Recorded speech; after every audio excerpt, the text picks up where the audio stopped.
I was standing in my son's garage, a cardboard box in my hands, when I saw the spiral notebook sitting open on his workbench. I hadn't meant to look. I was just helping Kevin and Brittany organize for their yard sale, being the good mother I'd always been, but the words jumped out at me like they were written in fire. Mom has no idea what she's sitting on. Property value $485K minimum. Once she signs the refinance papers next month, we'll have full access. She thinks she's helping us consolidate debt. By spring, we sell, split the cash, and she can rent somewhere small. She'll be fine. Old people don't need much space anyway. My son's handwriting. My son Kevin, who'd cried at his father's funeral 2 years ago. Kevin, who'd held my hand and promised he'd always take care of me. Kevin, who I'd put through college by working double shifts at the hospital for 6 years. I set the box down quietly. My hands weren't shaking yet. That would come later. Right now, I felt something cold settling into my bones. Something that felt a lot like clarity. I turned the page. There was more.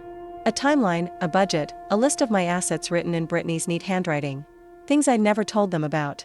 My savings account, my pension, the life insurance payout from when Richard died, even the jewelry my mother left me appraised at $12,000. At the bottom, circled 3 times. Get her to add Kevin to the deed. She trusts him. Make it about estate planning. I closed the notebook exactly as I'd found it. Walked back into the house. Smiled at Brittany, who was sorting through old clothes in the living room. Told her I wasn't feeling well, that I needed to go home and rest.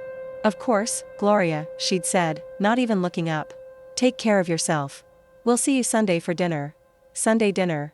The weekly tradition I'd started after Richard passed because I couldn't bear eating alone. The dinners where Kevin always asked about the house.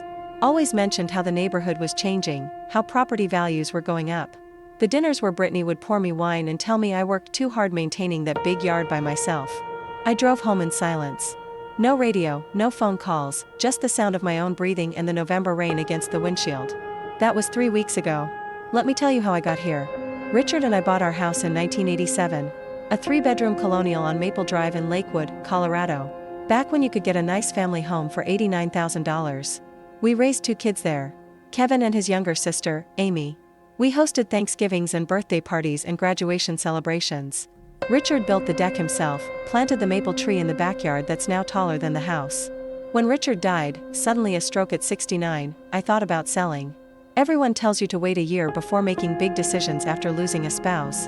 And I'm glad I listened because after the fog of grief lifted a little, I realized I didn't want to leave. This was my home. Richard was everywhere in it. The door frame where we marked the kids' heights, the kitchen he'd remodeled for our 30th anniversary, the garden we'd planted together. I was managing fine. I had my pension from 34 years of nursing. I had Richard's life insurance and his retirement account. I had savings we'd built up over decades of being careful. I wasn't rich, but I was comfortable. I could pay my bills, help the grandkids with birthday money, travel to see my sister in Phoenix once a year. But Kevin had other ideas. It started about 6 months after Richard passed. Just little comments at first. This house must be so much work for you alone, Mom. Have you thought about what you'll do long term? Brittany and I were talking, and we think you should consider your options. I told him I was fine. I had a lawn service. I'd hired Richard's old golf buddy to help with repairs. Everything was under control. Then the comments became conversations. Then the conversations became campaigns. Mom, Kevin had said one Sunday, his voice heavy with concern. We need to talk about the house. Property taxes are going up every year. What happens if you have a medical emergency? What if you fall? I'm 67, not 97, I'd said. I still walk 3 miles every day. I volunteer at the hospital twice a week. I'm not falling. But Brittany had chimed in. All sweetness. We just worry about you, Gloria, being alone in this big house. Wouldn't it be nice to have fewer responsibilities? To have a little nest egg for your retirement? I should have heard the word nest egg and understood. I should have noticed how Brittany's eyes always seemed to be calculating, measuring, assessing. But Kevin was my son, my firstborn, the boy who used to crawl into my lap when he was scared of thunderstorms. I trusted him. That was my first mistake. The second mistake came 2 months ago when Kevin showed up with a stack of papers and a story about debt consolidation. Mom, we're in trouble, he'd said. And he'd actually had tears in his eyes. Brittany and I made some bad investments. Credit cards. We're drowning. He'd taken my hand. I wouldn't ask if I had any other choice, but can you help us refinance? If you co-sign, we can get a much better rate. We'll pay everything back within 2 years. I promise. I'd looked at my son, really looked at him, the gray starting at his temples, the worry lines around his eyes. He was 42 years old. And in that moment, he looked like the scared little boy who'd come to me when he broke the neighbor's window. How much do you need? Just your signature. The house would be collateral, but it's just a formality. We'd never let anything happen to your home. I'd hesitated. Something felt wrong. But then Kevin had hugged me and Brittany had cried and they told me I was saving their family, saving their marriage, saving everything. I signed the papers without reading them carefully. I trusted my son. I was a fool. But that day in the garage, finding that notebook, I stopped being a fool. I stood in my kitchen, hands finally shaking, and I made a decision. I wasn't going to cry. I wasn't going to confront them. I wasn't going to give them any warning at all. I was going to find out exactly how deep this went, and then I was going to take back everything they thought they'd already stolen. For 2 weeks, I played the role they'd written for me. Dotty old mom. Grateful for their attention. Confused by paperwork, happy to let Kevin handle the complicated stuff, I smiled at Sunday dinners. I thanked Brittany for explaining things so I could understand them. I signed nothing, but I pretended to consider everything. And every chance I got, I gathered evidence. Kevin had gotten sloppy. He left his laptop open when he went to the bathroom. He threw away bank statements without shredding them. He talked to Brittany in the kitchen while I sat in the living room, not realizing how well sound carries in an old house. I heard things, terrible things. She's so gullible. Brittany had laughed one evening. I seriously cannot believe she signed those papers. Does she even know what Alan is? She's old, Kevin had replied. Old people trust their kids. It's not her fault. I stood frozen in the hallway, my heart breaking and hardening at the same time. During those 2 weeks, I collected everything. I photographed the notebook with my phone, even though my hands trembled so badly I had to take each picture twice. I found statements showing Kevin had already taken out a $50,000 home equity line of credit on my house, forging my signature on the application. I found emails on his laptop. Brittany telling her sister they'd be debt-free by summer. Maybe take that trip to Europe they'd always wanted. On my dime with my house over my dead body, I also made some calls. The first was to my sister Martha in Phoenix. Martha, who'd never liked Kevin much, who'd warned me at his wedding that Brittany seemed calculating. Martha, who answered on the second ring and listened without interrupting. I knew it, she said when I finished. I knew there was something wrong with that girl from the start. What do you need? A place to stay if things go bad. And someone to help me think this through. Get on a plane tomorrow. We'll figure it out together. The second call was harder. It was to my daughter Amy, Kevin's younger sister, who lived in Seattle with her husband and 2 kids. Amy, who I hadn't wanted to involve because she worshipped her big brother. But she needed to know. Mom, she said after I told her everything, her voice shaking with rage. I'm going to kill him. No, you're not. You're going to let me handle this. But I need you to know in case something happens. What do you mean in case something happens? In case they try to say I'm senile. In case they try to claim I agreed to any of this. I need a witness to what I've found. Can you fly home? I'll be there in 2 days. The third call was to Patricia Nguyen, a woman I'd worked with at the hospital for 20 years. Patricia had gone into elder law after retiring from nursing, specifically helping older adults navigate financial abuse by family members. Gloria, she said when I laid it all out for her, this is textbook exploitation. I see it every week. Children who think their parents' money is already theirs. Spouses who manipulate their partners. This is serious. Can they take my house? Not if we act fast. How soon can you come to my office? I went the next morning. Patricia spent 3 hours going through my documents, my photographs, my evidence. When she finished, she looked at me with something like admiration. You documented everything. Most people just panic or deny it. You built a case. 34 years as a nurse. You learned to chart carefully. Patricia laid out my options. I could go to the police. I could sue. I could try to mediate. Or I could do what she called a surgical strike. Move fast. Move quiet. Protect my assets. Before Kevin even knew I was aware of what he'd done, I chose surgery. Within 48 hours, Patricia had helped me freeze the home equity line. Proving the signature was forged by comparing it to my actual signature on file.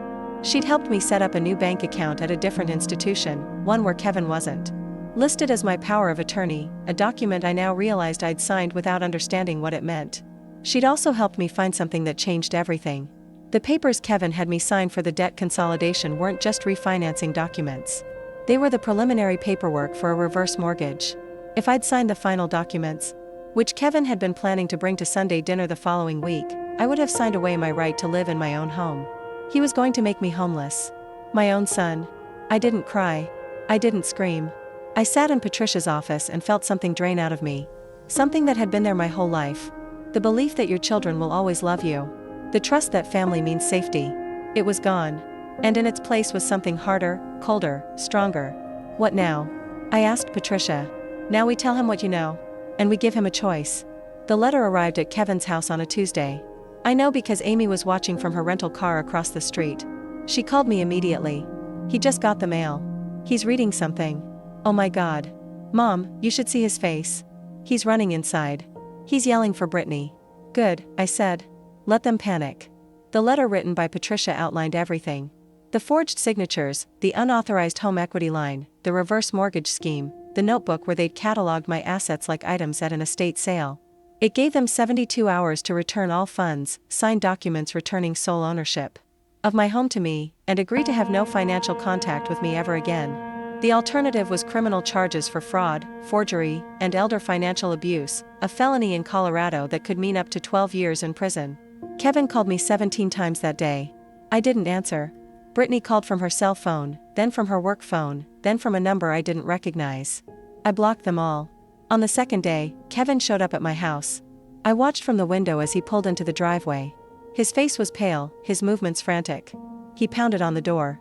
Mom, I know you're in there. We need to talk. This is all a misunderstanding. I stood on the other side of the door, my phone recording through the peephole. Please. His voice cracked.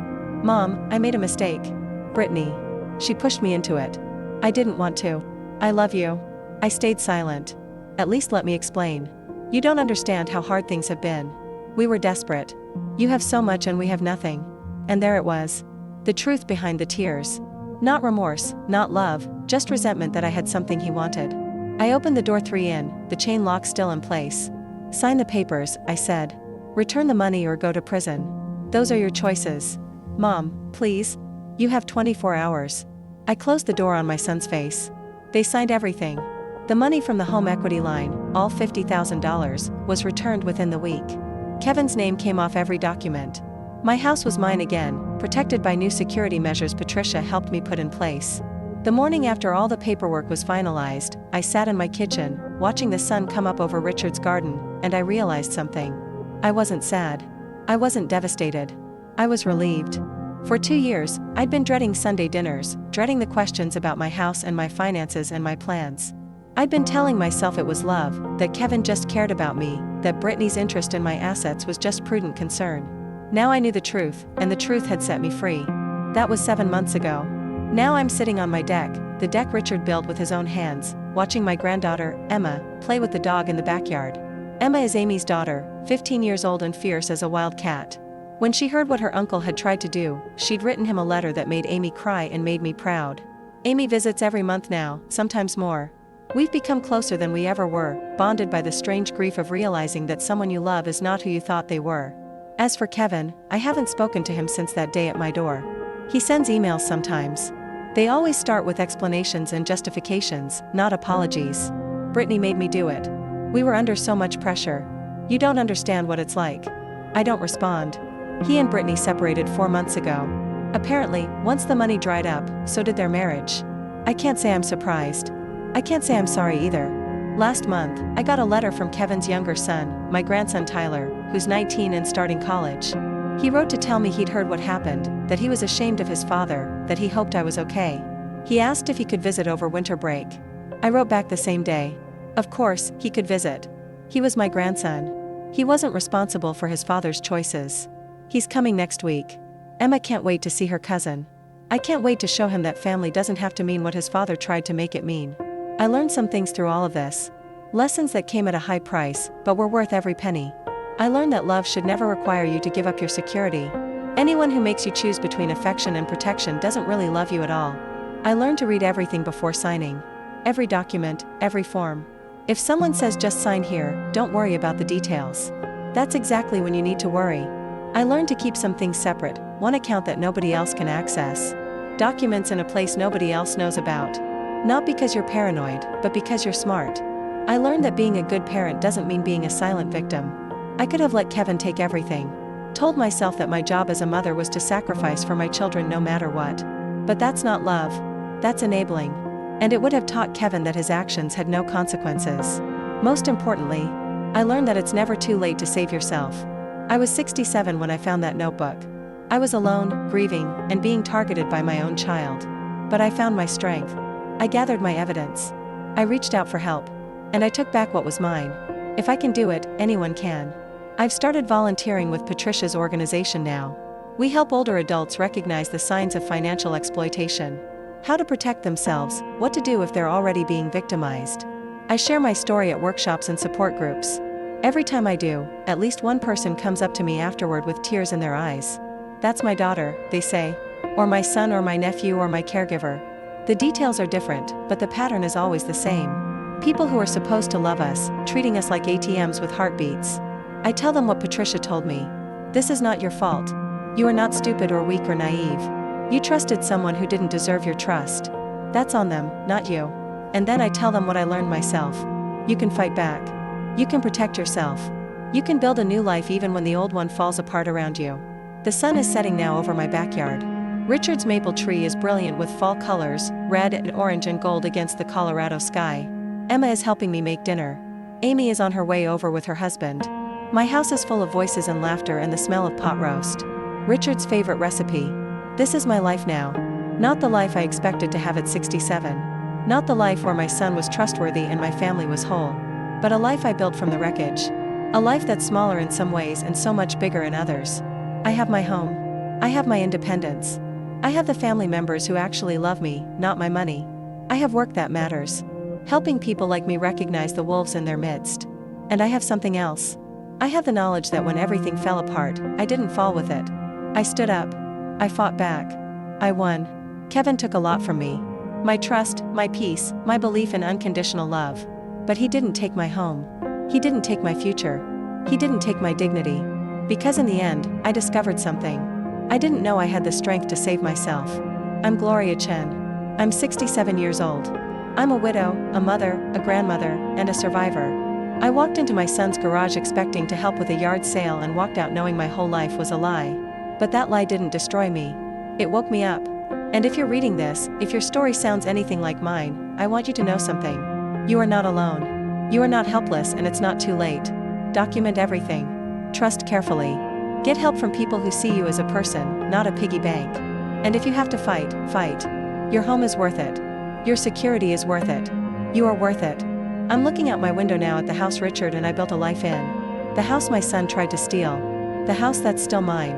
Every brick and beam and memory of it. The maple tree is swaying in the evening breeze.